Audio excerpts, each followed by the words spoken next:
Nuestra distinguida invitada del día de hoy es doctora en Derecho por el Instituto de Investigaciones Jurídicas de la UNAM, maestra en Administración por el Instituto Tecnológico de Estudios Superiores de Monterrey, licenciada en Derecho y en Educación. Le fue concedida la medalla Alfonso Caso por la Comisión del Mérito Universitario de la UNAM en reconocimiento a su brillante desempeño en los estudios de doctorado en Derecho, en los que fue la graduada más distinguida en el año 2014. Entrevistadora forense certificada por el Centro de Normas y Evaluaciones de Entrevistadores y perito en Criminología del Tribunal Superior de Justicia de la Ciudad de México. Reconocida como especialista anticorrupción certificada por el Centro Internacional de Estudios Parlamentarios de Inglaterra. Posee las certificaciones internacionales que le acreditan como examinador certificado de fraude, profesional certificado en auditoría gubernamental y asegurador certificado de gestión de riesgo. Yo les aprecio mucho la invitación y sobre todo porque parte de la misión que me he propuesto es difundir las mejores prácticas para que todos los que nos dedicamos a estas actividades podamos hacer lo mejor posible para que este país cambie. Y para que cambien las cosas hay que hacer cosas distintas a las que se han venido haciendo, porque hacer lo mismo sabemos que no va a conducirnos a nada. Entonces vengo yo a compartirles hoy felizmente un caso de éxito, porque el caso de éxito pues se está viendo hoy que ha caminado y ha abierto otros frentes en esta lucha contra la impunidad y la corrupción que se ha encaminado a partir de este nuevo gobierno, de las fiscalías, y vamos a ver cuál es la naturaleza de la auditoría forense, cómo es el enfoque, qué podríamos hacer, y ojalá algo de lo que hoy platiquemos pueda servirles para poder instaurar áreas antifraude, áreas anticorrupción, áreas de auditoría forense y sobre todo fortalecer las áreas de investigación que están ahora obligados por la legislación a partir del Sistema Nacional Anticorrupción. Entonces, no sé si pudiéramos poner la presentación para poder platicar. Primeramente es por qué se cometen delitos económicos, porque qué sucede, y no es solamente en México, es a nivel mundial. Si pensamos que solo en México es porque nada más leemos las noticias de México, pero por supuestamente en todo el mundo existen conductas deshonestas que atentan contra el patrimonio. Los delitos económicos no vienen a ponernos una pistola en la cabeza para decir que alguien va a cometer un fraude o está haciendo una estructura de poder para poder desviar el recurso. Tenemos que irnos capacitando para observar esos datos que no son notorios, pero que son inusuales y se vuelvan bandera roja en nosotros. ACFE México, institución a la cual represento, como comentaba el licenciado Francisco, es un capítulo internacional en el que estamos agrupados expertos antifraude y que nos dedicamos a estas prácticas. Yo tienen el contacto de boca. Y parte de ello me he dedicado a estudiar también no solamente los hechos como son, sino por qué se cometen. Entonces, las personas que se dedican a estas actividades que comentaba yo, los delitos económicos, los hackeos, todo lo que tiene que ver con la apropiación indebida, funcionan por alguna razón.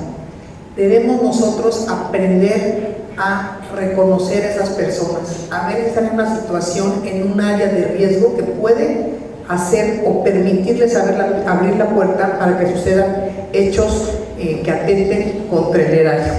Hablando en el ámbito gubernamental, en el ámbito privado también sucede y en muchas otras situaciones. Y entonces cuando decimos que no incluyen violencia ni corrupción ni fuerza, significa que van a venir a hacerlo de una manera cálida, bonita, nos van a hablar al oído, nos van a enamorar y nos van a hacer creer que son lo mejor. Y que si no entramos en ese círculo, pues no solamente estamos poniendo quizás en riesgo nuestro trabajo, sino que no vamos a ser merecedores de una preventa y se vuelve un esquema muy singular de cómo perciben las personas que se dedican o que jalan para este medio a hacer actos corruptos. Me preguntaban en la conferencia, ¿por qué investigar de abajo hacia arriba? Las personas en el poder, pónganlo de cualquier nivel de ustedes, desde un titular de este país, de titular de Estado, presidencias municipales, utilizamos a las personas de abajo que inmediatamente percibimos vulnerables.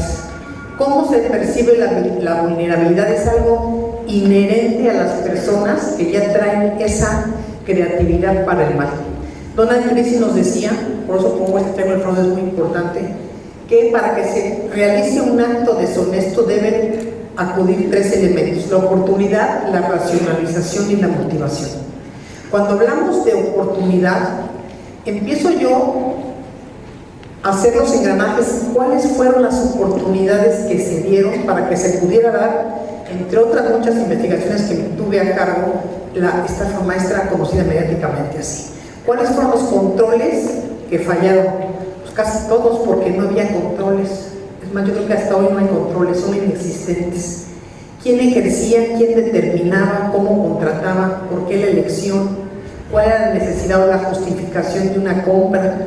Porque no solamente es utilizar el recurso para decidir simple y sencillamente quiero esto, hay que justificar, hay que rendir cuentas de las acciones y quién podría ser el beneficiario o en qué va a impactar en la institución que yo llevo a cargo esta compra que voy a hacer. Fíjense el nivel que tendríamos desde la cabeza que tener la conciencia de lo que cada acto significa. Pues la oportunidad es el primer canal donde ven que no hay controles y no hay sanción, donde se abre esa puerta de que algo puede suceder. Y si las personas de abajo, las operativas, perciben los mismos elementos, pues se sienten protegidos y si le suman eso a la necesidad del hambre, como se dicen los dichos folclóricos, pues entonces se sienten agraciados inclusive de que el jefe o un titular se haya fijado en ellos para esas complicidades. Y en muchos casos, por supuesto que también existe la ignorancia, porque sí existe, no tienen ni idea de que esa acción que está haciendo o están desplegando va a traer consecuencias que pueden ser graves. El segundo elemento nos habla de la racionalización, y esto es importante en las áreas de prevención. Hay muchos titulares aquí de órganos internos, y conocer que la función primordial de un órgano interno es la prevención, que también creo yo, a partir, son opiniones personales las que aquí comparto con ustedes, no hay claridad en cuáles son las acciones y actividades entre los órganos internos, auditorías externas, consultores externos. Es como a la se va, porque así estamos, nos mandaban a trabajar, y yo me acuerdo que cuando pedíamos trabajo decíamos, pues mándalo a Contraloría Interna, no, mándala, y es como, a ver qué va a hacer ahí. No era esa especialización y esa visualización de quién tiene la mejor oportunidad. Y en esta parte de la racionalización entra esa manera de justificar por qué sí lo voy a hacer.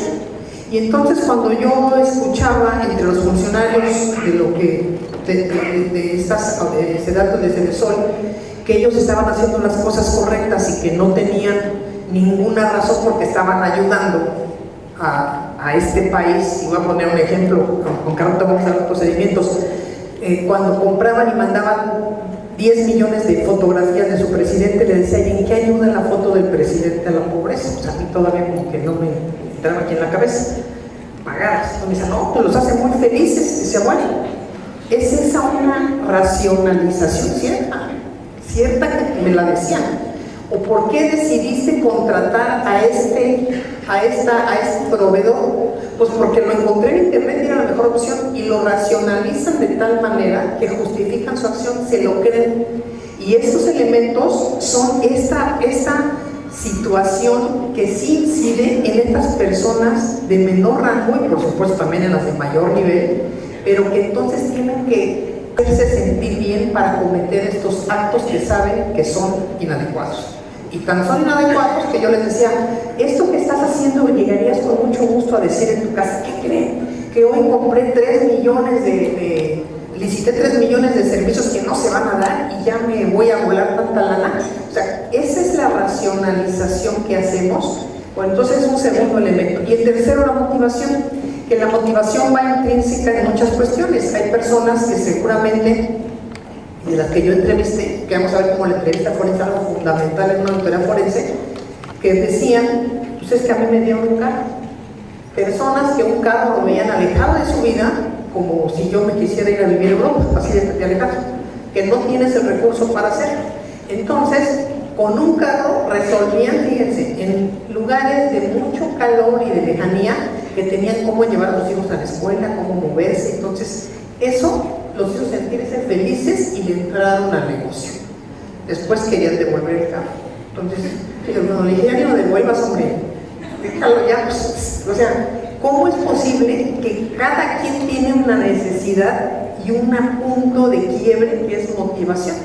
Digo, en estos casos no hay, en casos de otro tipo de organizaciones se ven fraudes porque hay alguna enfermedad grave, terminal y otro tipo de temas, pero en estos casos en especial la motivación eran cosas muy menores que les podían hacer irse de viaje, obtener un carro, y por supuesto hay mucha lana de por medio de muy altos niveles.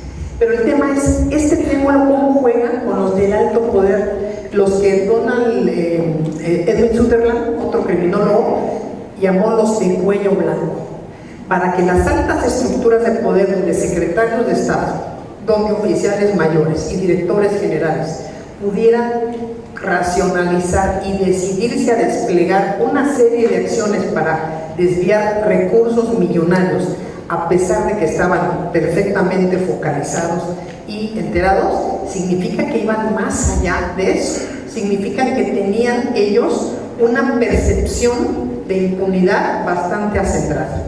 Yo recuerdo, y en su momento, porque eso no lo he puesto en informes, en algún momento lo voy a comentar cuando tenga que ser, que alguien me dijo, ¿a poco te vas a poner a revisar al presidente?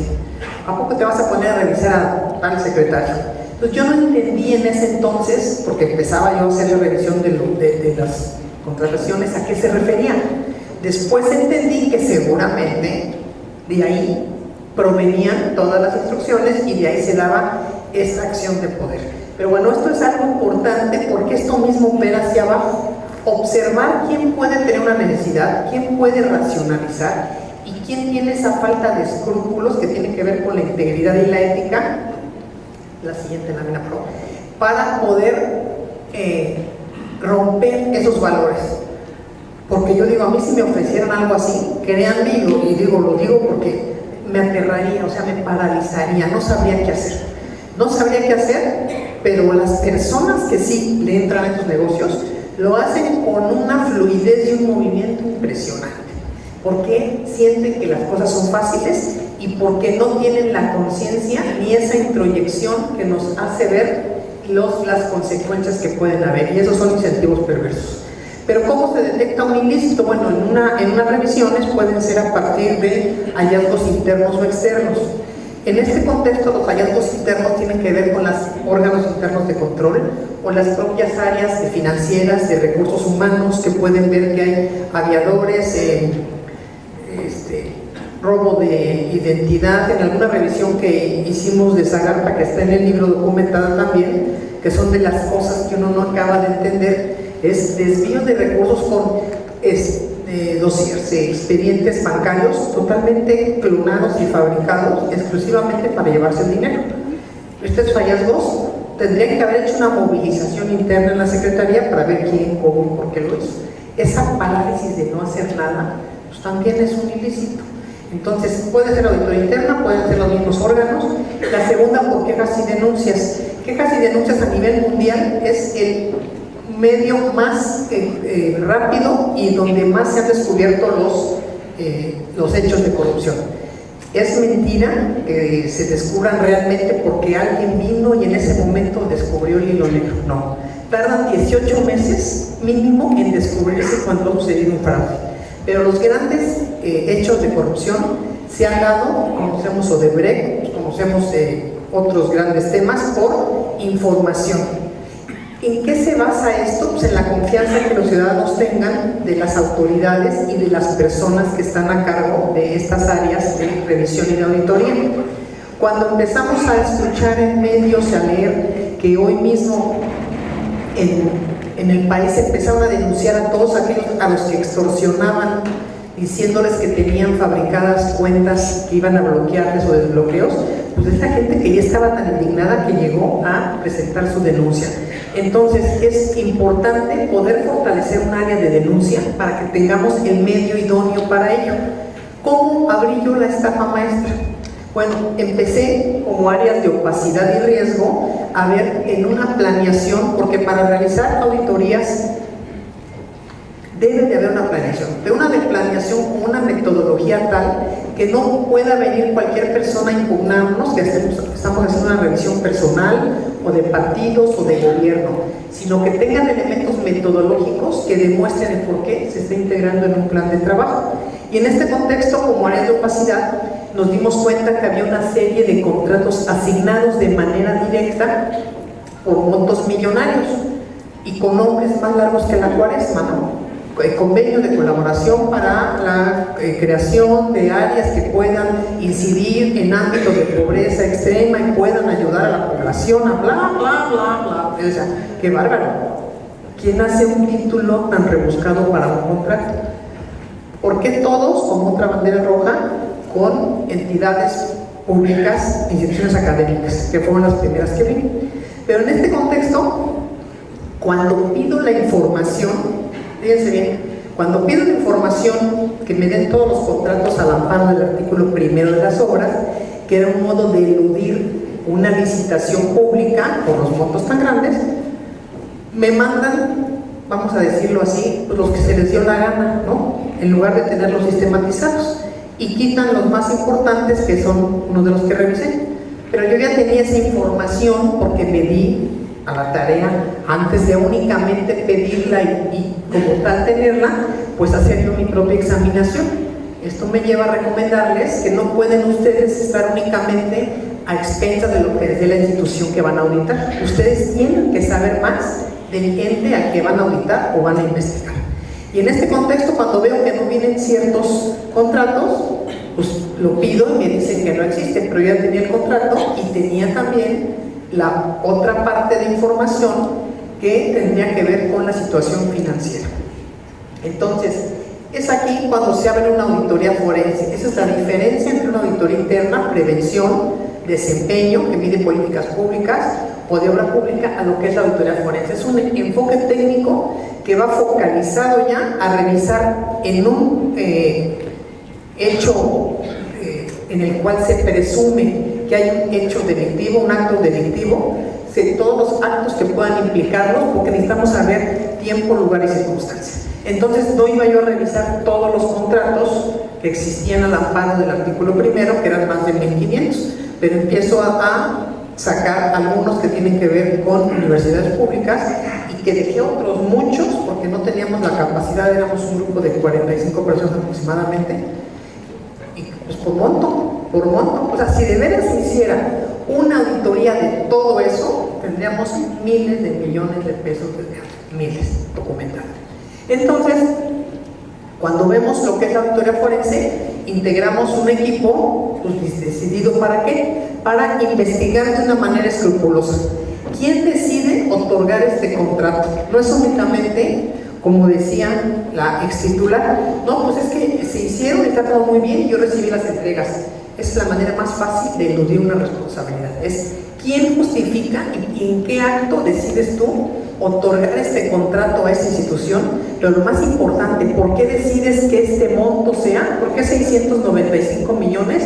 ¿Y por qué no 1.500? ¿O por qué no 3.000? ¿O por qué no 50? ¿Cómo justifica esta decisión?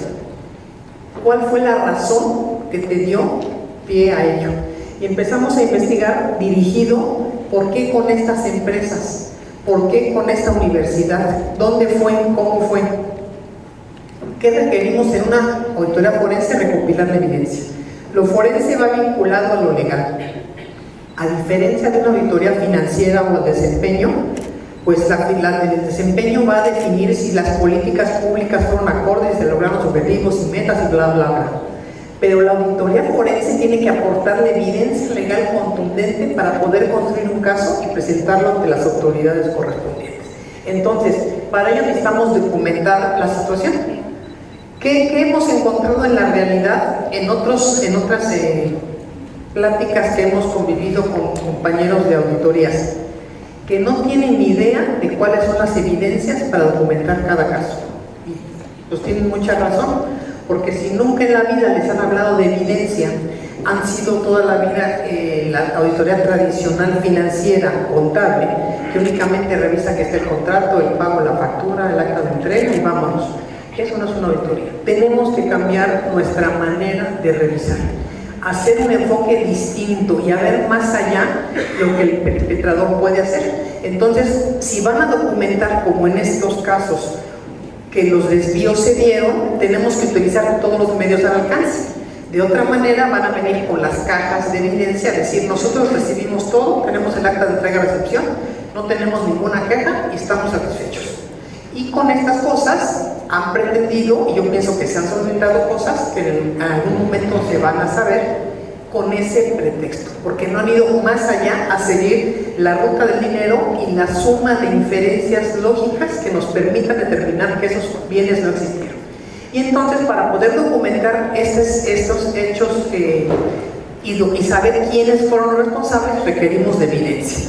La evidencia es la parte fundamental, creo yo, que debemos ya empezar a trabajar en los auditores, en los contralores, en las fiscalías, en los ministerios públicos, que sea una evidencia suficiente, relevante, pertinente, competente al caso, para que pueda ser la relación y podamos nosotros documentarlo. Y más ahora, con el sistema penal, que ya es oral, ¿cómo vamos a documentar estos hechos y estos hallazgos? Y vamos a ver que se va a requerir un dictamen que tiene que defender quien tuvo a cargo la auditoría. ¿Cómo va a defenderlo y pararse ante un juzgador si no tiene los elementos especializados para poder hablarlo, defenderlo y por supuesto que construir su caso, pero construirlo sobre todo lo que tiene aquí en su cabeza? Entonces, cuando hablamos de la utilidad de la evidencia, también tiene que ver con que si no contamos con ella, es casi imposible construir un caso. ¿Qué sucede? Que ha habido auditorías que el informe tal cual lo regresan y se lo mandan a la fiscalía y le dicen, te mando un informe para que inicies una denuncia de hechos, para que inicies tus investigaciones. Y entonces tenemos que lo que tiene la Fiscalía Corrupción en muchos casos es un informe simple, donde dice, les voy a poner un caso, tenemos un contrato que cuando se revisó no estaba firmado. Entonces yo les decía, ¿y echan ustedes a andar una fiscalía por un contrato que no estaba firmado? Bueno, es que después ya lo firmaron y se perfeccionó. Le dije, ¿y checaron que ese contrato tuviera el soporte? Pero lo que no ven ustedes, lo que está atrás, ¿por qué lo hicieron ese contrato? ¿Quién lo decidió? ¿Por qué el monto? ¿Se entregaron los bienes? ¿Para qué sirvieron? ¿Cuál fue la justificación? No, lo que denunciaban era una firma. Una firma no nos lleva a nada. Otro caso de una presidencia municipal donde se denuncia que en esta presidencia todos los gastos médicos se están enviando únicamente al único hospital que está en la comunidad, en la cabecera, y que pertenece al presidente. Bueno, pero ese hospital en un lugar lejano es el único que ha estado ahí por más de 40 años y toda la vida se ha enviado allá. ¿Cómo van ustedes a resolver en una observación que hay algo ilícito? Checaron los precios, hubo aumento, hay inconsistencia en los medicamentos, no. Entonces, quieren volver un conflicto de interés, un asunto de carácter penal, cuando no hay nada atrás. Entonces, ¿cómo empezamos a ponderar un proceso de auditoría e investigación? Primero, que sí nos lleve a buen término, y segundo, que tenga que ver con un daño que de veras incide en el derecho colectivo, en el derecho social de todas las personas que tenemos derecho a una vida mejor. El proceso de planeación y de auditoría no difiere de otros procesos de investigación. Es la planeación, anterior, por favor.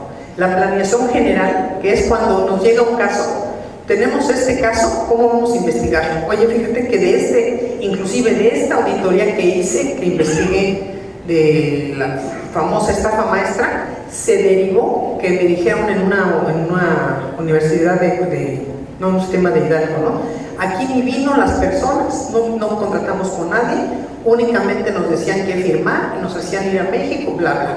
A partir de eso yo tengo que abrir un proceso de investigación más amplio. Tengo que ir a ver y a documentar lo que me están ellos comentando, que están fuera de mi guía de procedimientos. Y tendría que iniciar otro tipo de procesos en el desarrollo. Pues la planeación es básica en saber qué tengo, hacia dónde voy y qué voy a revisar. y desarrollarla con procedimientos forenses, que ahorita vamos a ver la diferencia, que es la que nos tocó plasmar, para llegar a un informe y a un dictamen. Pero el informe tiene que ser no el informe claro financiero que hemos escuchado, sino un informe que haga la vinculación y la argumentación de hechos, de la responsabilidad de cada quien, cuál fue su acción o omisión en relación a las conductas esperadas por ellos conforme a la legislación, y poder entonces generar un dictamen que pueda servirnos para la construcción del caso. El conocimiento general es algo muy importante. Si nosotros llegamos a una institución, hubiésemos llegado, por ejemplo, a los que estuvieron involucrados en esta desvío de recursos, sin tener el conocimiento, nos hubieran querido dar la píldora. Entonces, cuando nos decían ellos, no, pues si vino y contraté a tal, todos estos, por ejemplo, de una universidad de Texcoco, todos estos trabajadores los pagamos. ¿Los pagaste? Sí, los pagamos con lo que nos dieron. ¿Y dónde está tu egreso? ¿Dónde los pagaste? Yo aquí ya hice una revisión de tus estados de cuenta y no aparece ningún pago. ¿Cómo pudieron pagar? ¿Cómo va a documentar su dicho? Con el hecho. Cuando este dinero se fue todo, y vamos a ver más tarde, directamente a una entidad, a un proveedor. Entonces, esa es la construcción que tenemos que ir haciendo, pero con el caso conocido, habiendo analizado los documentos, sabiendo qué documentación nos falta por pedir y cuál tenemos que conseguir. Tenemos que hacer un análisis de identificación de indicios, estudiar quiénes son las personas. Hubo un titular de Zagar, uno de los ex, que no recuerdo cuál fue, si tercero o cuarto, y entonces le dijo al entonces auditor: oye, quisiera que por favor hiciera una revisión, una auditoría al señor, así se llama, Belisario Domínguez, ¿no? Así se llama él. Le dije, entonces dijo, oye, ¿qué hacer? Le dije, oye, me llama la atención una cosa que hasta hoy me sigue llamando la atención. Si todas las entidades están fortalecidas, cada una, la Secretaría de Función Pública y la Auditoría Superior de la Federación, y en cada estado los mismos, fortalecidos, y estamos hablando de que hay un sistema, entonces, ¿por qué no se encargan eso si hay un órgano interno de control de ellos mismos que tendría la responsabilidad de revisarlo? Entonces, ¿no creen en ellos? O sea, ¿qué está pasando que nos lo encargan? Bueno, para no les dar el cuento, porque dije, bueno, nada más googleé, porque empecé a revisar, a ver quién es, Belisario Domínguez Café. Ahí cuando tengan tiempo le echan la googleada. Que si robó, que si hizo, que... Entonces, cuando veo todo eso, dices, bueno, pues ¿quién lo contrató? O sea, desde antes de que llegase, tenía eso en redes. Cualquiera que hubiera googleado su nombre, o sea, no solamente no lo contrata, sino que lo denuncia y dice, aquí está el que anda buscando. Entonces, ¿cómo sí es importante saber con quién estamos sentándonos a ver y a investigar para saber cuál es su contexto, cuáles son sus redes y sus vínculos? Las fuentes de información, de abajo hacia arriba, de arriba hacia abajo, horizontal, vertical, todos tienen algo que informarnos y que decirnos. Y por supuesto revisar informes y quejas anteriores, tener siempre muy presente en medios. Yo siempre digo que no hay como levantarse y leer todos los periódicos que nos puedan dar información. Siempre van a tener algo de verdad y también por supuesto pueden tener mentira o exageración. Y la vinculación de hechos y personas. En esta vinculación de hechos y personas que nosotros realizamos fue de igual manera. ¿Quiénes estaban vinculados? ¿Quiénes firmaban los contratos? ¿Y por qué el mismo grupo de trabajo precisamente estaba en las secretarías en las que estuvieron trabajando? Exactamente los mismos. Llegó el momento en que el contrato era idéntico, lo pusimos y se les había hasta olvidado quitar un logo de la secretaría anterior. Entonces, todo este tipo de planeación tiene que ver con cómo vamos a hacer distinta una revisión. El auditor forense tiene que ser creativo, tiene que ser objetivo, evitar el sesgo. El sesgo es algo muy común al humano, donde queremos a fuerza probar que nuestra teoría es la correcta. Y en querer probar que nuestra teoría es la correcta, descartamos evidencia que nos va a permitir tener objetividad en la revisión, aunque puede ser que nuestra teoría del caso o nuestra hipótesis cambie. Pero nosotros sí requerimos el conocimiento, la especialización, la curiosidad, las técnicas de entrevista y las técnicas de investigación. y sobre todo considerar que puede haber modus operandi distintos a los que habíamos visto y escuchado. Hoy decía el doctor hace rato también en la entrevista que México ya cambió y cambian los modos operandi y se van perfeccionando y son listos. Yo me pregunto por qué no podemos ser más talentosos que los pillos. ¿Por qué ellos sí? ¿Será porque le ponen más ganas, más tiempo, le invierten, estudian los casos, estudian a las personas, las dependencias? ¿Por qué nos quedamos siempre rezagados? Requerimos capacidades de investigación, una mente escéptica, una mente que pueda generar un pensamiento lateral que vea todo el escenario y únicamente no se focalice en algo. Decía Sherlock Holmes que es como enterrar y desenterrar, pero verlo de una manera fotográfica. Y cuando vemos que pueden evolucionar los modus operandi, esto también sucedió en estas investigaciones que tuve acá. De repente estábamos focalizados en universidades públicas, ampliamos las muestras y había otro tipo de universidades o tecnológicos y politécnicos que tenían un presupuesto de 10 y 11 millones al año, imagínense, y les daban contratos de 390 millones. ¿Quién le da a una universidad de Texcoco, de Nezahualcóyotl, un contrato de esa índole? Primera bandera roja. ¿Por qué a esas universidades? ¿Para qué contratos? ¿Qué tipo de especialidad tienen? Entonces los modus operandi van a cambiar. Después se modificaron para llegar a los estados. Cuando hablamos de los estados, es que en ciertos, fíjense cómo sí tiene que ver mucho la cabeza. En estados donde percibieron que las personas que estaban a cargo eran susceptibles de corrupción, dijeron: te vamos a dar el dinero directo. Ni siquiera tocó finanzas del estado y asignaron el dinero directo en áreas de comunicación para simular spots y cuestiones que tienen que ver con difusión masiva, en la cual no solamente tendrían que haberla contratado de manera directa, si esa es su función, sino que hicieron de la misma manera contratos millonarios de más de 500 y 600 millones de pesos en entidades que tenían un presupuesto de 24 millones. Pero ¿por qué? Ya ahorita vamos a ver también los vínculos. Entonces todos estos escenarios van a ser siempre distintos y no existen unas normas específicas para la investigación. No hay una metodología, no hay una homologación de normas. Tenemos lo que establece, obviamente, para cada área sus funciones, facultades, atribuciones, sus leyes, pero en términos generales yo les invito a que puedan ustedes leer las mejores prácticas globales que pueden enriquecer su actividad para poder abrir otros escenarios y otras expectativas distintas para poder generar capacidades diversas. Ver las cosas con otro enfoque, conocer cómo debo emitir un dictamen, cómo voy a entrevistar, a quién voy a entrevistar, cuál va a ser la prelación que yo establezca, por qué debo de ver a estos proveedores, qué tienen que ver, cuáles son sus vínculos y sus mapas, y empezar a poder determinar mapas conceptuales de los hechos. En este contexto, las técnicas de auditoría generalmente que deberían de aplicarse son el estudio general, que si ustedes lo ven, yo lo vincularía con la planeación.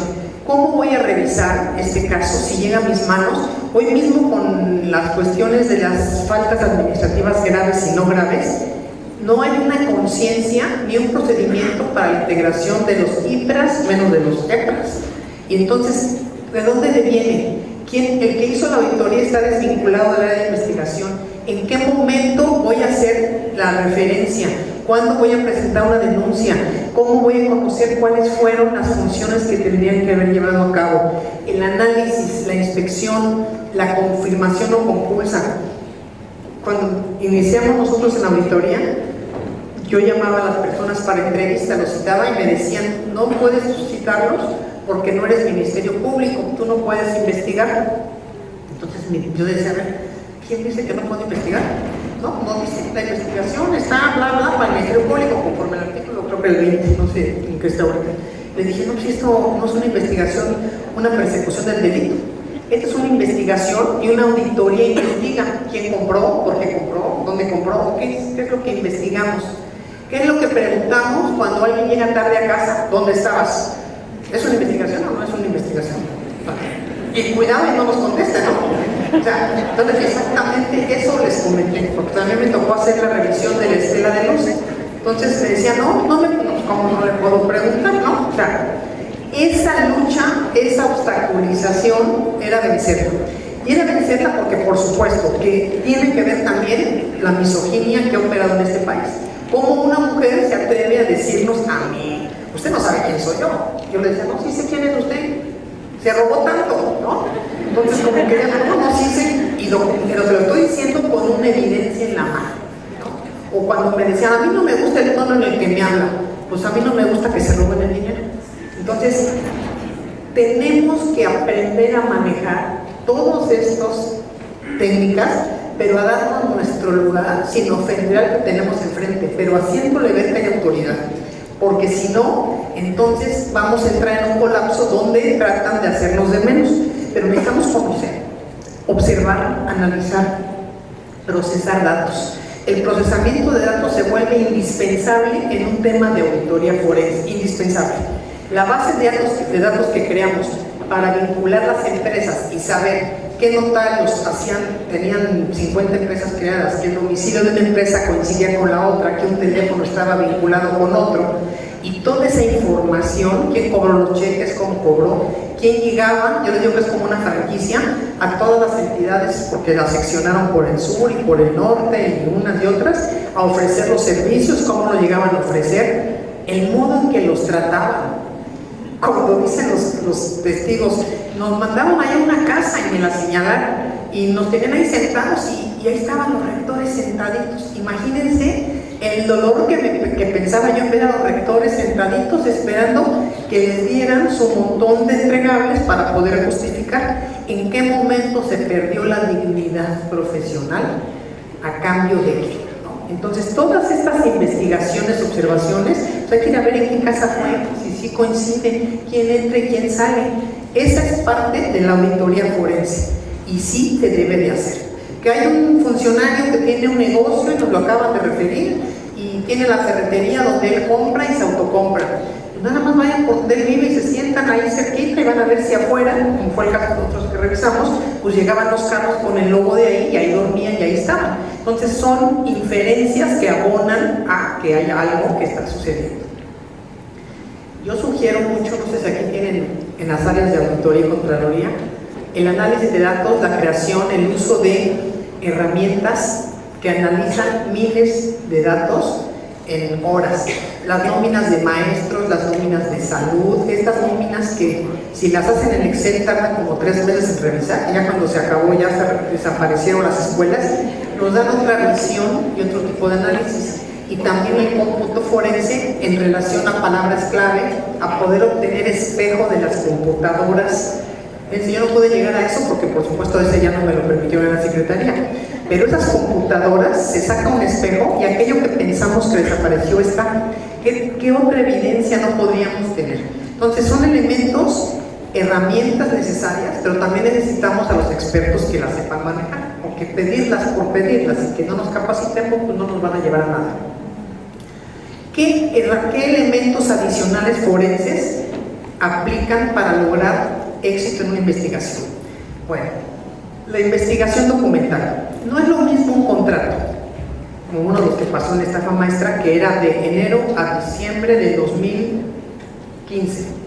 Casualmente, cuando hacen el cambio de secretaría, que fue en junio de 2015, yo pienso que no les habían avisado, ¿no? Y de repente, cuando nosotros estamos revisando los contratos, había rescisión de contratos a partir de julio. ¿Por qué rescindes un contrato si es un contrato que tiene una justificación y un beneficio y es institucional? Porque te vas. Bueno, pues cambiaban la hoja del medio y entonces esa hoja del medio se notaba por el color. Hay técnicas documentales, hay técnicas que nos permiten un análisis de las evidencias que pueden decirnos que hubo ahí una alteración. Entonces con eso, ¿pero qué hubo? ¿Por qué lo alteraron?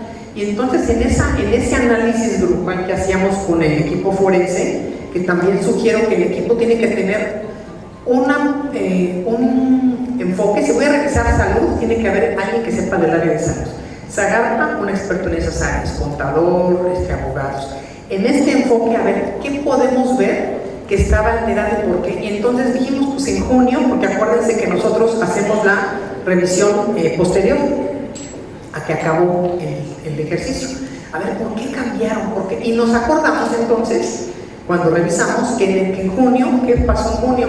Había habido un cambio de secretaría. Entonces ahí encontramos la respuesta a nuestra duda. Entonces todos los contratos los cancelaron porque pues ya quienes la lana se seguían pagándola. Yo creo que me habían dicho, me van a robar estos mendigos, ¿no? Desconfiaban uno del otro, ¿no? ¿Cómo estará la cosa? Tengo que preguntar esa duda macabra. Y que se nos cancela, ¿no? Entonces, qué raro. Bueno, esa es una inferencia documentada, se ve en evidencia, y entonces me voy después a las entrevistas. ¿Por qué cambiaron esto? Obviamente muchos no quisieron hablar, pero los que se animaron, 2 personas, me dijeron, sí, nos ordenaron cambiarla porque ya se iban, entonces pues, no iban a dejar la ganancia a extraños, ¿no? Entonces, toda esta investigación tiene que ver con un porqué. Un auditor sabe qué pasó, un ciudadano sabe qué pasó.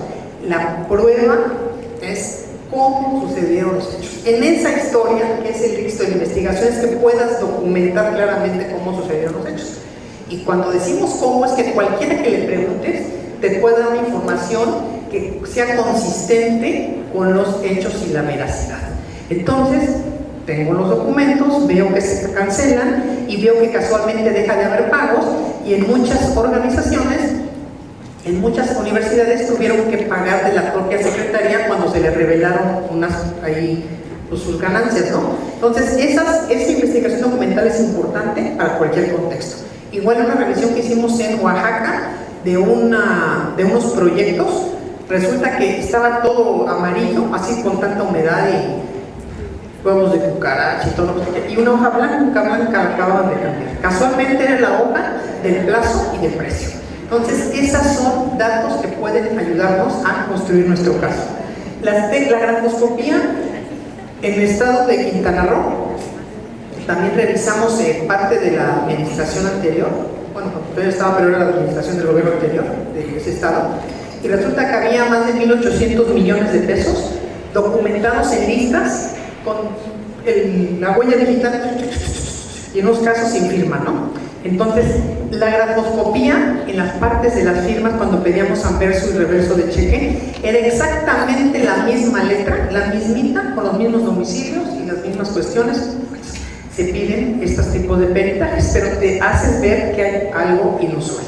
O las listas de dactiloscopía, donde estaban hasta la flojera de mover el dedo, ¿no? Yo creo que estaban así, en mismo. O sea, 1,800. Creo que estaban ahí hasta el auditor y algunas de sus gentes que después me dijeron, oiga, hasta mi nombre estaba ahí, se agarraron parejo todas las credenciales que tenían. Entonces son técnicas que nos ayudan, y las más importantes que yo creo que un caso puede ayudarnos, que esa técnica nos ayude en un caso en más del 80%, es la técnica de entrevista. En la entrevista vamos a ver cara a cara a las personas que están involucradas, empezando de abajo hacia arriba, pero también a las no involucradas, porque las que no están involucradas nos van a dar una información fresca, normal de lo que ven, que puede ayudarnos a alimentar nuestra investigación, y a partir de esto poder preguntarles datos precisos. ¿Con quién contratabas y por qué? Entonces me decían 2 exrectores, yo contrataba, tal cual la respuesta, por internet. ¿Cómo por internet? ¿Contrató ustedes 97 millones por internet? Sí. Digo, no me digan, sí, ¿y cómo le hacían? Ahí por internet. Y luego no, le pasaba yo a la secretaria, ¿y cómo pagaba? No sé, ella. Sí, textual. ¿Qué les dice? O sea, ¿quién hace esto en este país? Eso es corrupción. Pero aparte de eso, perdóname la palabra, la estupidez de decir esto, que les dijeron que dijeron. Porque cuando fuimos a revisar, a entrevistar a otro rector, lo mismo exactamente. Yo por internet compraba, dije, hay que poderlo, ¿no? O sea, ¿y por qué compraba esto? No, pues porque sí. Estaban adoctrinados, era otro elemento. Pero era uno del norte y otro era del sur. Yo digo, ¿cómo aprendieron la misma lengua? ¿No? Bastante, ¿cómo dicen ahí en el tiene, decían en el sur, me gustan esos dichos folclóricos, tiene más labia que jeta.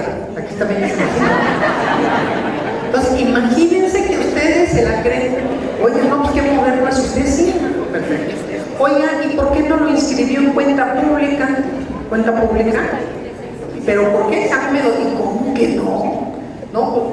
¿Quién? ¿Cómo? Y entonces, cuando digo yo, oigan, hay que iniciar un procedimiento, no, pues es que no está regulado. Por no inscribir en cuenta pública el recurso, o anotar, registrar, no hay delito que perseguir ni responsabilidad. Entonces dije, no, pues aquí ya ven una caja de esas. Imagínense, cada vez iban evolucionando y diciéndoles qué contestar y cómo contestar. Entonces, las técnicas de entrevista y de interrogatorio les van a enseñar qué tipo de calaña tienen enfrente, si son malandros, malandrines de 2, de 4, de 6, de pata larga, de cuello corto, ahí vamos viendo, y nos van a ayudar a conocer y a reconocer qué nos falta por hacer. Las banderas rojas, esas que les digo, oigan, entonces ustedes en otra de las universidades, ¿ustedes hacían capacitación? Sí. Ah, ¿y qué capacitación? Para que son de informática. RLUQ 4 y 5, ya avanzados. ¿Y eso qué es? Ah, no sé, y sacaban una lista impecable de asistencia. Impecable. Te dices, ay, ¿dónde hacen estas listas de asistencia tan impecables?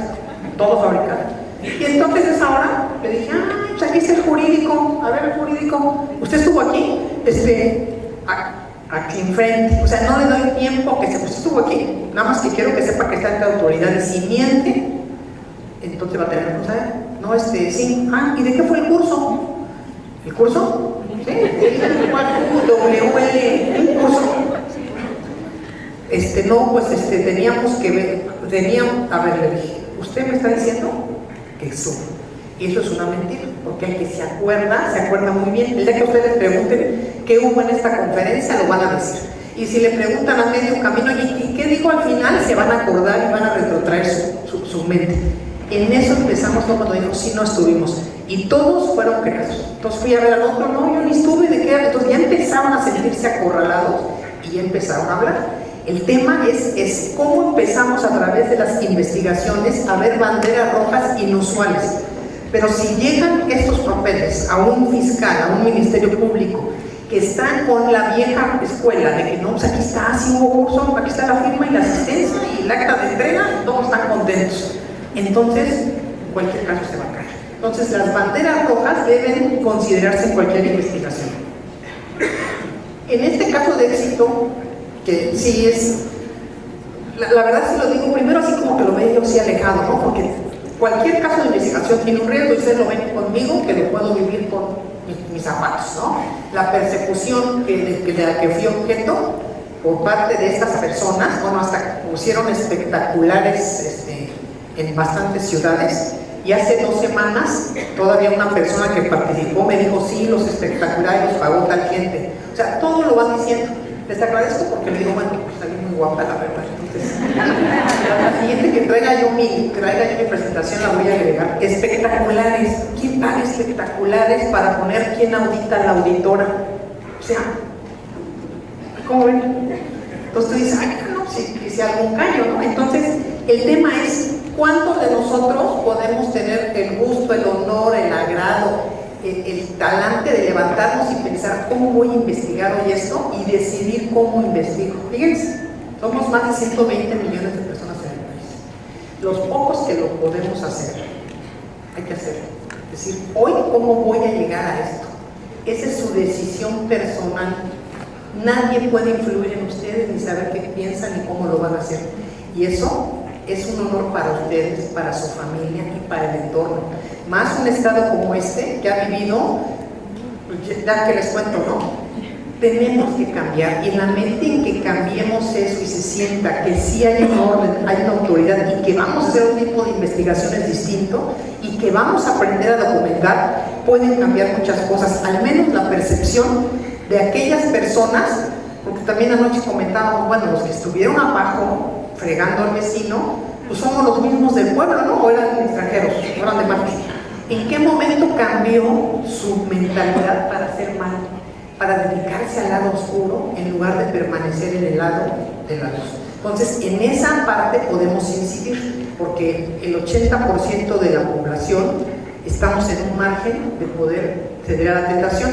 Un 10% ya es malandro conocido, o sea, ya sabemos que está en la delincuencia, y el otro 10% tiene mecanismos de represión tal que es incapaz de cometer un acto que los contravenga. Entonces, ese 80%, ¿qué pasa en ellos que deciden cambiar y hacer actos ilícitos?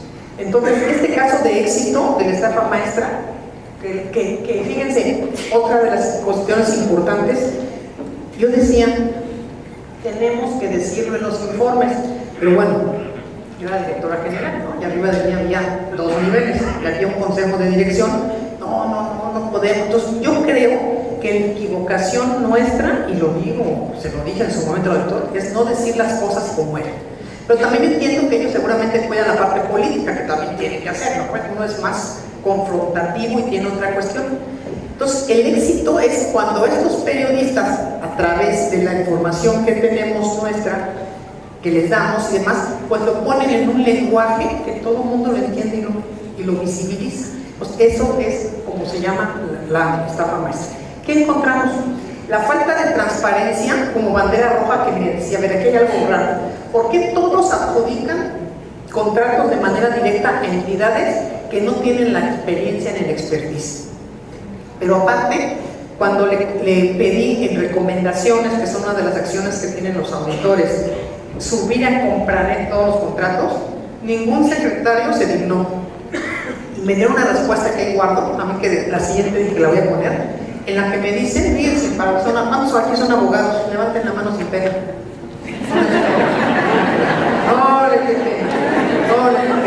Vamos más. Fíjense, cuando les digo, a ver, súbanlo a Compranet, ¿no? Yo muy atenta pensando que eran gente decente, que si quieren hacer las cosas bien, que les estoy dando un buen consejo, ¿no? Que dicen que no le des consejo a que no te lo piden. Y la respuesta oficial es, no podemos subirlo en Compranet porque los lineamientos de Compranet no establecen que se suban las publicaciones al artículo primero.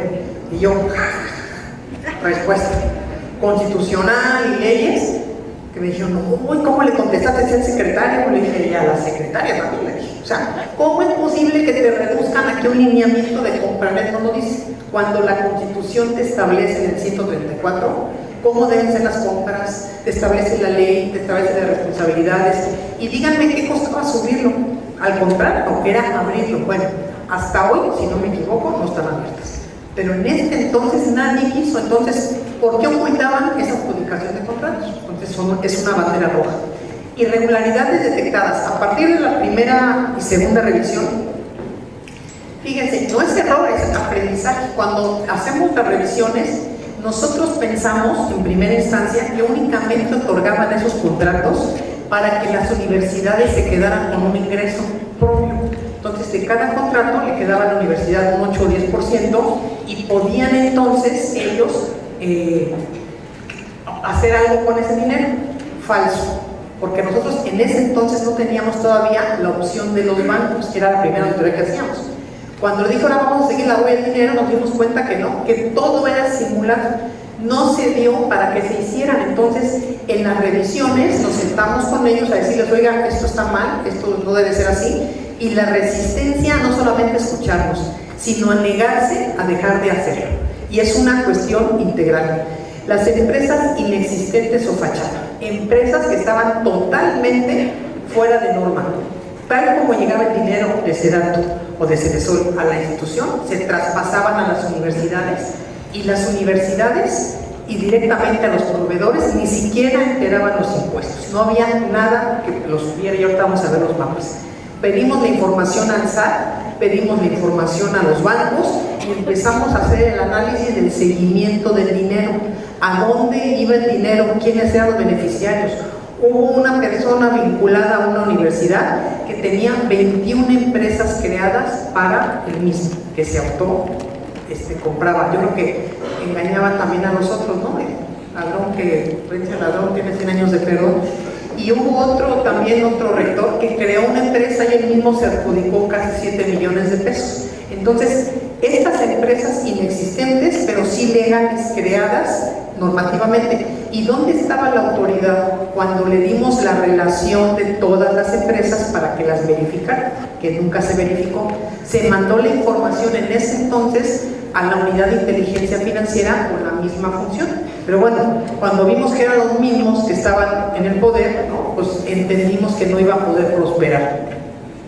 Pagos irregulares a cuentas de terceros.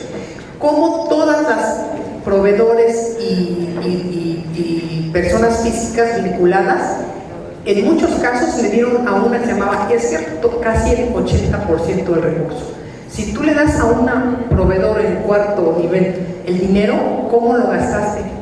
¿Cómo pagaste tus costos? Y entonces, ¿cuál es tu beneficio? La que sigue, por favor. Un esquema de adjudicación directo. Insiste en decir que era, fíjense esa parte que la verdad me da risa porque ya mi coraje me da, es que pues que muevan la ley. O sea, ¿cómo que muevan la ley? ¿Cómo? No es que si está en la ley se puede hacer, la ley está para que tú, si vas a hacer algo decente y que está en la hipótesis, tú lo hagas. Si tú vas a contratar a una universidad porque tiene el talento, te vas a dar una adjudicación y te vas a ahorrar el lucro, porque no debe de haber un lucro en una universidad, tiene otra finalidad, pues es la cuestión del artículo primero. Pero decir que porque está lo utilizo, pues es una excusa, es una racionalización, es una justificación que hacen para poder convencernos que ellos actuaban de una manera ética. Subcontrataciones, pues resultaba que uno subcontrataba a otro y era uno que estaba de empleado y le había servido, o era la hija o el hermano de uno de los responsables de la propia secretaría. Se descubrió durante una investigación periodística, esta ya nos tocó a nosotros, que una de las personas que era de adquisiciones tenía un despacho también donde fabricaba todas estas facturas y les indicaba a quién pagar y la fecha, cómo pagar. Era todo lo que hacía la universidad. Si a cambio no recibía más que su dinero, felices de la vida sin meterse en líos. La simulación de servicios y adquisiciones, cuando hablamos de esto, es un concierto, por ejemplo, lo que me viene a la mente, que debía costar 12 millones, después subió a 24. Un concierto con Patito Lili, o ven a saber quiénes eran, nadie, si hubieran contratado a los mejores cantantes hubiera costado la sexta parte, y que se fuera al Auditorio Nacional sin ningún sustento. ¿Para qué? ¿Qué tuvo que ver con la cruzada contra el hambre? ¿Cómo pudiste gastar 28 millones, 30 millones en este concierto? ¿Cómo pudiste comprar en 2 días o licitar en 3 días 6 millones de productos que fueron repartidos en 500 comunidades? Entonces la simulación de servicios y adquisiciones era genial. En los últimos 2 años quisieron mejorarlo porque sabían que estábamos ya, bueno, tenían claro que estábamos, pero yo creo que ellos percibieron que nunca les iba a pasar nada. Y entonces cambiaron a comunicación social, a spots, mensajes en radio y televisión, pero resulta que esos mensajes eran el mismo en todos lados. Y yo tampoco puedo checar si ese spot ya estaba también hecho en presidencia o en alguna otra área, pero no tenía un costo de 900 millones de pesos. Y giros diferentes, las empresas que contrataban podían hacer naves industriales, podían hacer instalaciones, software, de todo, tenían todo tipo de actividades para realizar. Entonces, estas banderas rojas, por favor, nos dan información. Si ustedes van a revisar una compras, quiénes son los proveedores, voy generando una base de datos de proveedores, están en el padrón, quién los inscribió, son nuevos, tienen tiempo, de dónde salieron. ¿Qué hicimos en esta planeación? Los análisis de los convenios y contratos, el monto, el lugar, la fecha, quién lo firmó, las facultades. Cuando en 2013 fueron firmados por el oficial mayor, los posteriores ya no los firmaba él, fue evolucionando, ponía directores a firmarlos y después a otros más. Cuando vemos incluso que ahorita hay unos compañeros que están en proceso por que su firma no es la que está en los contratos, fue alterada, presentaron la denuncia y ahora están vinculados al proceso. Yo no acabo de entender cómo fue esto, pero bueno, verificábamos los contratos, los pagos, cómo se pagaron. Resulta, por ejemplo, que en una revisión vimos que Tesorería le da a la Secretaría, en un caso inédito, 5.900 millones de pesos. O sea, ¿no han visto que le dé a subsidios 5.900 millones de pesos cuando las órdenes de pago tienen que ir de la Secretaría hacia Tesorería para que ellos la ejecuten? Verificación de documentos, las facturas sin sustento, sin comprobación, sin ningún vínculo. ¿Quién decidió qué spots, cómo, quiénes? No, pues nadie estuvo acá. Entonces ahí me confesaron. A mí me traían a firmar los contratos, nos citaban en este hotel, los veíamos en el aeropuerto, nos daban información, nos decían qué decirles y pues se fabricaba todo. Nos citaban para recoger los documentos. La verificación de servicios, pues nunca se entregaban los servicios. Los únicos que dicen que sí están conformes pues son los autores de esta gran estafa. Pues de modo que digan que no. ¿Y dónde están los servicios? ¿Y dónde están los bienes? Y el fondo es cómo impactó realmente en el beneficio en contra de la pobreza, cómo se elevó el nivel de la vida de las personas. Había un contrato que me comentaron, que ese no lo revisé, pero estaba implícito en otro, que era para medirles la cintura, ¿saben? A ver si habían engordado las personas en el Estado de México con la alimentación. Eso es indignante, cerca de 500 millones de pesos. O sea, nada más, qué genialidad para inventarlo, ¿no? A ver si estaban alimentados. Le hubieran hecho el reparto y hubieran podido comer sin duda alguna mejor. Entonces, las visitas domiciliarias nos mostraban eso, ir en un lugar en Oaxaca, porque luego hacían, según estos los eventos, en los lugares más alejados que pensaban que no íbamos a ir. Entonces salía que en un hotel había habido una capacitación por $500,000 de pesos. Era un hotel en la frontera de Hidalgo con San Luis Potosí, con 3 habitaciones cayéndose. Digo, pues ¿cuál es capacitación? Si aquí caben 4 personas y amontonaditos, ¿no? Uno así encima. Entonces, esas visitas domiciliarias documentan foto, que se levante el testimonio de que era imposible, aunado a la factura que le pide uno al proveedor y le dice aquí, ese día la factura era de 150 pesos por una noche de hospedaje. Y esa factura la clonaban y la presentaban con otro concepto. La que sigue, por favor. ¿Qué procedimientos hicimos entonces aplicados en una guía? Que estos son genéricos, o sea, pueden bajar. ¿Y cómo ayudarían de veras a una fiscalía, a un fiscal, a un ministerio público, a los responsables en su caso cuando lleguen a sancionar o a conocer el caso en el área administrativa, los colegas del Tribunal de Justicia Administrativa? Es una revisión pormenorizada de los expedientes y sus anexos. Les decía yo, los documentos que sean reales, que no sean sustituidos, que no tengan elementos de perfección, cómo identificamos quiénes están vinculados, establecemos los vínculos y las relaciones. Si nada más vemos un documento frío, la respuesta va a ser una observación fría. En la verificación de las facturas tiene que ver con la fecha, el elemento del entregable. Había servicios que se estaban pagando en en agosto. Por ejemplo, revisión de adquisición revisión de expedientes de licitación de adquisiciones que se habían hecho en agosto en la Secretaría y seguramente pagados en agosto al interior de la Secretaría, ¿no? Y luego entonces aparecían en noviembre como si estuvieran haciéndose apenas. Entonces veíamos las fechas de emisiones y de una factura que estaba en noviembre los trabajos habían hecho en agosto.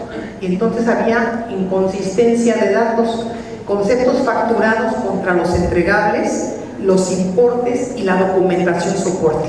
Le pedimos a los proveedores, a ver, tú compraste 3 millones de gorras, ¿dónde las compraste? O sea, yo me acordaría dónde compró una, que menos 3 millones. No, pues nadie sabía. ¿Y dónde compraste 3 millones de serpiente y escalera? 3 millones, eso sirve para la pobreza. O sea, no me lo van a creer, pero ahí está. ¿Dónde compran 3 millones en 3 días? Y casualmente 2 hermanos se ganan la licitación. Esos son los elementos, soportes que verificamos para ir creando la cadena de inferencias que vamos a usar en la documentación. La que sigue, por favor. El análisis de pagos. ¿Cómo fue el pago? Lo recibió hoy mismo en la universidad y tal cual lo transfiere a los proveedores.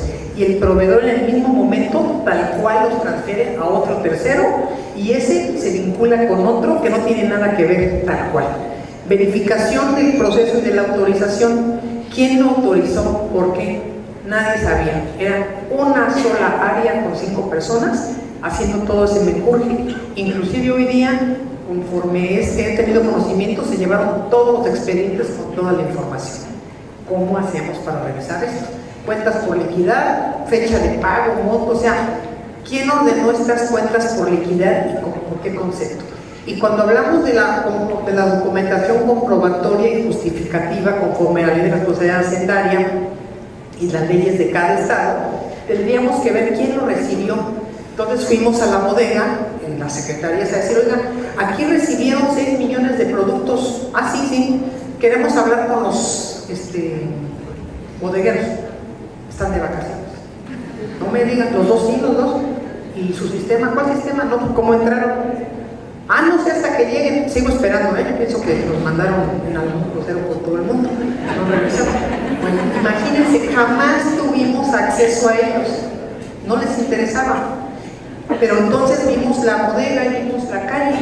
Oiga, usted, señor, ¿alguna vez vio trailers bajando mercancía? O sea, es una calle chica. Trailers bajando, o sea, ¿y dónde entrarían? ¿Y quién los cargaría? ¿Cuántas personas necesitamos para bajar 6 millones de productos? ¿Cuántos trailers serían? Hay que hacer un cálculo. Oiga, que en esta laptop, en estas tablets que eran para Guerrero, presentaron un seguro, por ejemplo, de otro tema distinto a pero viene al caso, para hacer válido el seguro. ¿Y cuántas tablets venían? ¿En qué camión? Y se hizo una cuenta y no cabían. ¿Y dónde las compraron? ¿Y dónde estaban? O sea, empieza uno a hacer la investigación para atrás. Es lo más importante ver. Y si no recibieron trailers, bueno, una logística. ¿Quién hizo la logística para la entrega en 500 comunidades? Imagínense armar las despensas nomás para los niños o los nietos, ¿no? Cuando armamos las bolsitas de dulces, tardamos como 6 días. Ahora, ¿quién hizo la logística? ¿Dónde están? Nadie sabe y nadie supo. O sea, si hay eficiencia en este país para esconder las cosas. ¿A qué sigue, por favor? Las inspecciones y verificaciones físicas como estas que les comento. Hay que compulsar, hay que preguntar, hay que entrevistar, hay que revisar el registro público de la propiedad. O sea, sí es una talacha hacer una investigación. Sí lleva tiempo, sí hay que poner atención, ver los detalles, ahí se pueden ver las cosas, ver cómo son los embarques, ver cómo podemos documentar que eso no ocurrió. Fíjense, llega el momento en que la colusión o la complicidad va más allá, porque cuando le pedimos, por ejemplo, los embarques originales a la transportadora de mudanza, se negó a darlo. ¿Por qué alguien se negaría a darlo? ¿No? ¿O por qué cuando pedimos los vales del dinero que se fue en efectivo, por qué tenían? O sea, si es un dinero y es transparente y todo estuvo bien, tendría que estar ahí. Entonces, constatamos que no hay capacidad de embarque, no hay capacidad técnica, no hay trailers, cómo llegaban las comunidades, quién las puso, cómo los adquirieron, quién los compró, dónde compraron en 3 días y ganaron toda esta cantidad de productos, quién los hizo, quién los contrató, con quién negociaban. Pues todo nos lleva a la simulación de servicios. La siguiente, por favor. ¿Qué hallamos en términos genéricos, pero que no es nuevo aquí? Y yo les aseguro que si ustedes que han padecido también grave corrupción y hechos ilícitos por parte de servidores públicos, van a encontrar proveedores inexistentes, empresas o personas vinculadas. Habría que hacer una rasurada, una limpieza de padrón, una verificación, controles internos que permitan crear un nuevo padrón y ver quiénes son y por qué tendrían que ser depósitos y pagos irregulares a terceros. Empresas no localizadas. En el mismo terreno baldío, en Iztapalapa, había 20 empresas constituidas. No había evidencia de los servicios proporcionados, el mismo domicilio fiscal en empresas que contrataron en el norte que en el sur. Yo digo, con tantos proveedores en este país, ¿cómo encontraron esto? Vinculación entre empresas, funcionarios, familiares y una negativa de todos a proporcionar información. O sea, nadie quería proporcionar información. Se ampararon, estuvieron en estos litigios. Yo me acuerdo que inclusive cuando fue el tema del sismo de septiembre del 17, o sea, la verdad los pillos son buenos. Entonces yo sí aprendo esa parte, pero para aplicárselas en un contexto distinto. Cuando fue el sismo, al otro día nosotros teníamos que cerrar la auditoría en enero, y para poder cerrar la auditoría en enero teníamos que apurarnos porque lamentablemente los tiempos de la fiscalización, y lo saben, es darles 10 días porque la liquidación y luego 7 más si quieren aclaración, y bueno, se la pasan ampliando los plazos para darles mayor beneficio a los auditados. y entonces yo no iba a poder tener el tiempo para poder concluir mi revisión como la quería, y teníamos tiempos fatales, porque no había lo que hoy estaban ya las unidades de investigación. Y entonces la respuesta inmediata fue que había habido daños por el sismo y todo había quedado cerrado y era imposible darnos información por riesgo. Fíjense, inmediatamente, o sea, qué listos para esa información. Y entonces en un contexto le digo al titular, oye, están negando la información argumentando lo del sismo y no quieren ni siquiera, fíjense el nivel de impunidad y de reto a la autoridad, no quieren recibir el oficio. O sea, no lo recibimos y no lo recibimos. Y entonces le dije, no es posible, tenemos que citar a la secretaria para que lo reciba aquí en la oficina. Entonces me dijo el jurídico, no, ¿cómo cree? No, o sea, como diciendo, esta mujer está bien loca de su cabeza, ¿cómo se le ocurre a la secretaria? Pues no quieren recibirlo, no. Yo estaba haciendo mi chamba. No, ¿cómo cree? Démelo, y mire, yo lo voy a notificar, le dijo la doctora. La doctora le dijo, bueno, dáselo, él lo va a notificar. Dije, no, bueno, ahí va el oficio con mi tripa retorcida, ¿no? Porque dije, bueno, al otro día, ¿qué pasó con el oficio? ¿Qué creen? Nadie le cerraron la puerta al jurídico. Y dije, pues, a ver, ¿qué hacemos con esos obstáculos? Y ahí se debió de haber citado oficialmente a la secretaria. Bueno, esas cosas no lo decidimos nosotros, pero ustedes sí pueden cambiar las formas de hacer. Pueden cambiarlo al interior, a cada obstáculo, aprender a escalarlo y llegar a que tenemos que llegar, ¿no? En su momento me acuerdo que mi jefe, el contador Pérez Saavedra, dijo, y si no, al jefe de ella, o sea, presidente, no, pues decía que estaba más loco, no, pues tenía toda la razón. Si queremos completar un procedimiento, hay que hacer las cosas que tenemos que realizar, pero ellos poniendo trabas a todo. Entonces los procedimientos de firma del contrato, entrega, en 3 días firmaban contrato, firmaban contrato, daban la fianza. Imagínense lo que tarda en tramitarse una fianza. Se emitía la factura, se entregaban los servicios y se pagaban. 3 días, ni las quincenas. Alteración, fabricación y falsificación de documentos siempre estuvieron de la mano. Este es un mapa, se ve re lejos, pero los pueden ver en los informes de auditoría, aunque están igual, es la dependencia. Fíjense los 2 contratos que se dan y todas las casitas que ven son los distintos proveedores, pero casualmente todos convergen en este último que está de este lado, el de aquí abajo, a la derecha, que no tiene nada que ver. Todo el dinero que se pagó acabó el 80% con ellos. ¿Cómo pueden distintas universidades, porque fíjense, son 2 universidades distintas, en este caso eran UAM y UEMOR, tener los mismos proveedores? Qué raro, ¿no?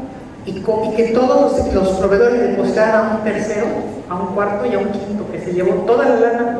Entonces, pues, ¿qué es esto? Domicilios fiscales parecidos. Entonces, ese mapeo nos permite visualizar cómo están las cosas. Tengo otro mapa que lo pudieran poner, por favor. Ese es el mapa de 2013 y 2014, donde empiezan estos hechos. Los rectores ahí están, los involucrados ahí están. Necesitamos que los llamen a declarar, que los entrevisten, que les den la información. Hay criterios de oportunidad que podrían tener, o sea, necesitamos que todos los que estuvieron involucrados aporten elementos, porque nosotros sabemos hasta una parte. Falta dónde se fue el dinero, los proveedores, la ruta del dinero. Este es otro mapa. Fíjense, ahí está. A partir de esto, por ejemplo, cómo se entrega el dinero en SEDATU, se entrega para 2 contratos, y cómo se van los contratos con estos proveedores. Las líneas que ustedes ven son distintos proveedores. ¿Por qué se van? Y casualmente los que están en círculo rojo están vinculados como proveedores en otra auditoría que tiene que ver con Sonora, con Quintana Roo. ¿En qué momento? Pues ahí están. Esta auditoría, por favor, recibió BTG 15 millones, 13 millones, total 18 millones vinculados de otra auditoría distinta, de otros temas. Esas son banderas rojas. Lo volvemos a hacer chiquito, por favor. Entonces, estas empresas Cuando hacemos otra revisión, digo, a ver, estas empresas son fachada, son fantasma, ¿dónde está el dinero que recibieron? Bueno, y empezamos a buscar, por ejemplo, cuánto recibió, y que el representante legal era alguien de Iztapalapa, que recibió como 350 millones. ¿De dónde lo sacaron? ¿Quién es? No existe. ¿Dónde se fue? ¿Quién es de todos estos?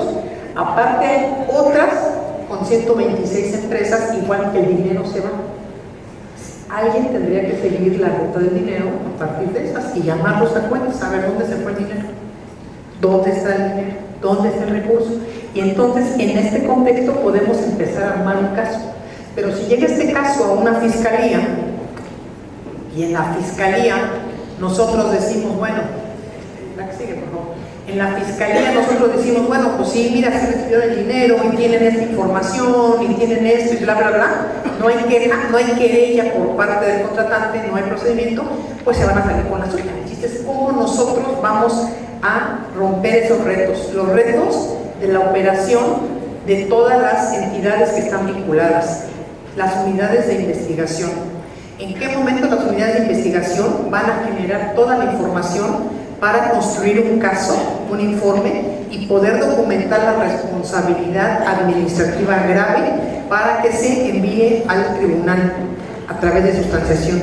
¿En qué momento vamos a poder nosotros entender cómo opera una auditoría? Porque los magistrados administrativos han tenido otra función histórica y ahora se tienen que volver investigadores y la ley los provee para ello. Si hay una duda, tienen que hacer lo que hacemos en la auditoría forense, ir a ver al proveedor, revisar más allá de los documentos. ¿En qué momento vamos a poder construir el caso? Vamos a poder documentar las conductas con los hechos y vincular todo lo que ha sucedido. Este es un sistema integral y eficiente.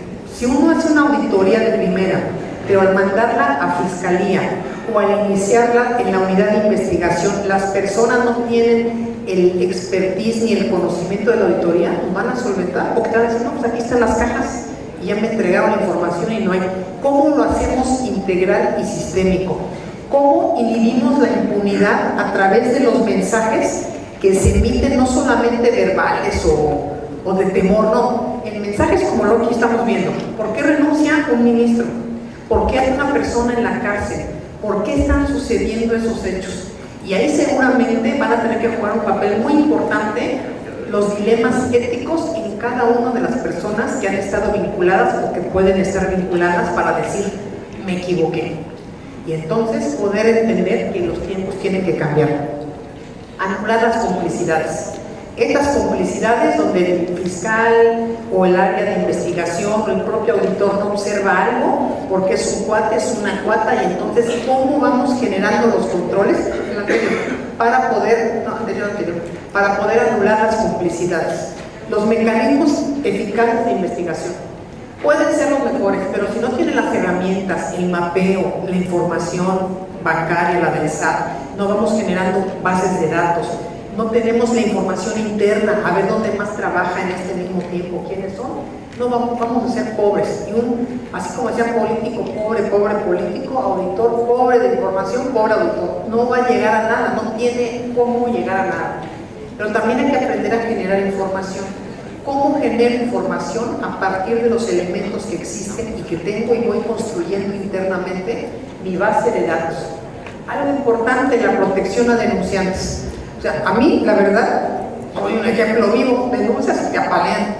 Y no me importa, pues cada quien paga un costo, pero nadie quiere hacerlo y tienen mucha razón. ¿Quiénes podemos poner en riesgo nuestra integridad por estar denunciando? Entonces, necesita haber una protección a denunciantes y al anonimato. Que se sienta la confianza de que van a denunciar y van a aportar elementos y no van a andar checando quién denunció en lugar de checar la denuncia. Intereses personales o de grupo. Los intereses personales del grupo no vamos a poderlos quitar, es el reto nuestro. Este es este partido, este es este grupo de poder, es que este es hijo de Juanita, este es de acá, este es del sindicato, este es de por acá, y este es... ¿Cómo vamos rompiendo eso? Y la única manera es la legalidad. La construcción de la normativa. Yo sugiero que debemos construir métodos, metodología. ¿Cómo voy a revisar tal fondo? ¿Cuáles van a ser los procedimientos? ¿Qué voy a hacer de igual manera entre uno y otro? ¿Cómo voy a empatar la actividad mía con la fiscalía? ¿Cómo van a entender el sistema nuestro que es distinto? ¿Qué procedimientos? ¿Cómo va a ser efectiva una fiscalización? Que los resultados traigan la evidencia que requiere el funcionario. La integridad es la estructura fundamental. Si las personas que están haciendo auditoría, las personas que están a cargo de investigaciones, los titulares, no tienen la ética necesaria, estamos destinados a que se fracase. La independencia y la autonomía de gestión de una entidad de fiscalización o de investigación es importante. Y eso significa un presupuesto irreductible, que no tengamos que estar llorando con el Congreso para que nos dé dinero, que no estemos amenazados de que nos van a quitar personas si no hacemos esto, que no tengamos una amenaza externa de que tú vas a ayudarme a hacer esto y a cambio de esto, porque entonces, pues, si te quitan dinero y te van adelgazando, no tienes esa independencia y tu decisión interna de cómo te vas a organizar. ¿Cómo organizo mi unidad antifraude, mi auditoría forense? ¿A quién voy a poner? ¿A quién voy a colocar? La que se dijo. Entonces, ahí está el reto, la selección del personal.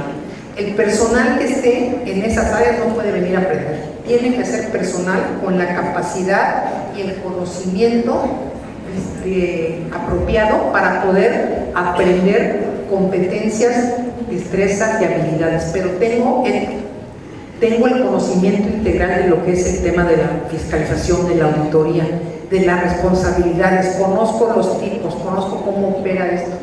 La certificación es algo importante. No tiene que ver con el papel.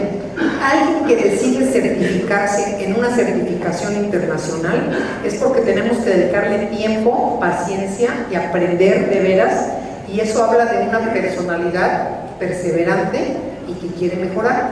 Y los investigadores tienen como una de las virtudes estas cualidades. Entonces, si vemos que alguien se quiere certificar y mejorar, quiere decir que tiene interés en ser un mejor investigador. La formación y capacitación de los operadores tiene que ser integral. Entender todos cuál es nuestro papel. El que audita, el que revisa, el que integra, el que construye, el que da seguimiento, el que denuncia, los que van a investigar en la fiscalía, los que van a sancionar en el Tribunal Federal, los jueces.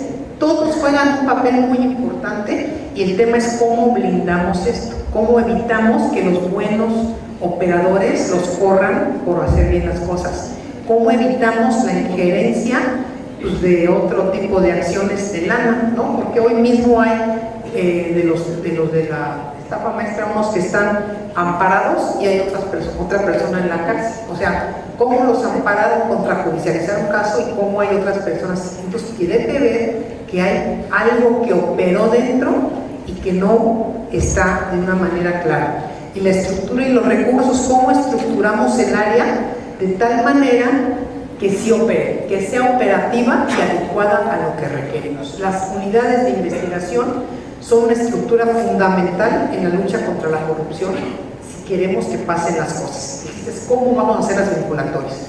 Y esta gráfica final, que es de la OCDE, nos dice que finalmente para que un sistema opere, la esfera mayor es la integridad pública. La integridad pública vinculada a la cultura, a la información, al conocimiento, a la rendición de cuentas, al expertise.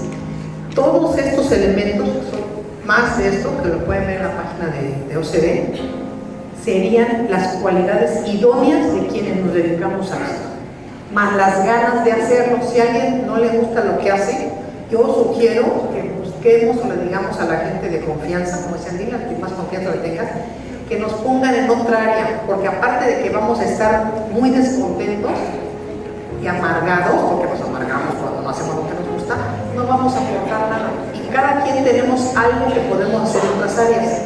Hay que ver toda esta parte y saber que tenemos, yo sí creo que queremos un México mejor, un México que a nuestros nietos, porque ya los hijos ya no los vio, mis nietos, los vea crecer en un ambiente más digno y de mayor seguridad, y que podamos al menos lograr que se abata la pobreza. Y creo que sí hay el recurso para ello, pero necesitamos trabajar mucho. O sea, es muy difícil poder abatirla porque ya la impunidad generó tantos vicios, es una red tan grande que de veras los que estamos en esto y vamos viendo todo lo que hay que hacer, parecía interminable, pero la educación y la formación es parte